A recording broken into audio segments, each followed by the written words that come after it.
Donc pour la quatrième vidéo, donc on va réaliser donc la partie fixe, donc c'est-à-dire qu'on va réaliser pardon, la partie fixe, la partie donc de la forme du boîtier. Voilà. Si je prends ça, en fait, tout simplement, on va créer la partie en fait qui va être la partie complémentaire de la pièce. Donc pour l'instant, si je regarde, en fait, je suis toujours en fait en position édition de ma pièce, donc je vais quitter l'édition en fait de la partie mobile, et à partir de là, je vais pouvoir créer donc la partie fixe du moule.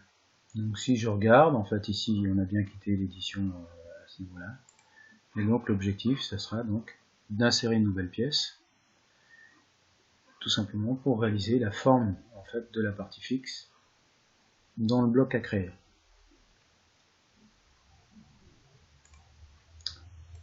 Donc je vais insérer une nouvelle pièce, et comme le plan face c'est le plan de joint en fait qui va séparer la partie fixe de la partie mobile, donc je peux prendre soit le dessous de la pièce, soit cette surface là, soit le plan face. Donc moi je vais prendre le plan face parce que c'est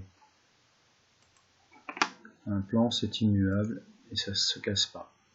Donc il faut que je fasse le carré. Alors je m'amuse pas à refaire une nouvelle fois le carré. Si dans moule partie mobile, j'ouvre le petit plus ici et que je fais montrer l'esquisse, je m'aperçois qu'en fait j'ai bien le carré qui a été modélisé donc dans la partie mobile. Je suis bien dans une esquisse en fait sur ma nouvelle pièce, donc qu'est-ce que je vais faire? Je vais sélectionner cet élément là et je vais directement venir le convertir. Voilà, ça veut dire que si je modifie en fait la forme du carré dans la partie mobile, bah, la modification se fera aussi dans la partie fixe. Donc je vais extruder,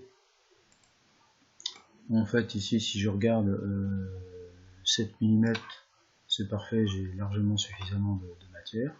Donc à partir de là, je valide mon extrusion sur 7 mm. Alors je vais cacher cette partie ici pour qu'on puisse voir.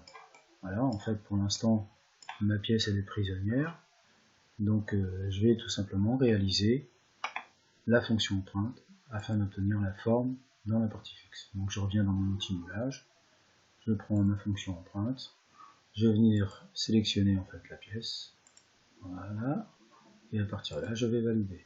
Alors pareil, les corps à sélectionner. Le mauve, bah, c'est celui qui m'intéresse, hein. Si je sélectionne le corps 2, en fait c'est ce qui est tout à l'intérieur, ce qui est à l'intérieur ça ne m'intéresse pas, donc je ne le sélectionne pas. Donc là maintenant je vais valider, voilà, et si je regarde je vois parfaitement en fait la forme de ma pièce. Si je cache ici, bah, je m'aperçois que j'ai bien en fait la forme de la partie fixe de mon moule. Donc en fait ici, si je fais F2 là, je veux dire que c'est une moule partie fixe. Plus simple quand on renomme les choses, on sait où on en est. Et je peux bien sûr enregistrer pour éviter les mauvaises surprises. Donc voilà pour la partie création des parties fixes et des parties mobiles. Il ne reste plus qu'en fait à créer les canaux, le canal d'alimentation, les vents et bien sûr les plots de positionnement.